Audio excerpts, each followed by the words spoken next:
लोकसभा मतदारसंघातील जनतेचे सर्वप्रथम मी आभार मानतो। आमच्या लाडक्या बहिणीचे आभार मानतो।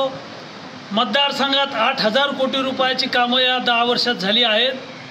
विकासाच्या मुद्द्यावर आम्ही निवडणुका लढवल्या आणि विकासाच्या मुद्द्यावरतीच या मतदारसंघातल्या आमच्या सगळ्या लाडक्या बहिणी, आमचे सर्व पदाधिकारी, कार्यकर्ते आणि जनता जनार्दन यांनी आशीर्वाद दिला आणि भरघोस अशा मताने मला विजयी केलेला आहे। पुढचा 5 वर्षाचा आमचा प्लॅन तयार आहे। पुढच्या 5 वर्षात या मतदारसंघात 5,000 कोटी रुपये खर्च करून या मतदारसंघाला सुजलाम सुफलाम करायचं आहे। आज पदाधिकाऱ्यांचे, कार्यकर्त्यांचे सगळ्यांचे आभार मानण्यासाठी मी या कार्यालयामध्ये सगळ्यांना बोलवलं होतं। सगळ्यांचे आभार मानले, सर्वांना धन्यवाद दिलेले आहेत आणि पुन्हा जोमानं कामाला सुरुवात केलेली आहे। धन्यवाद।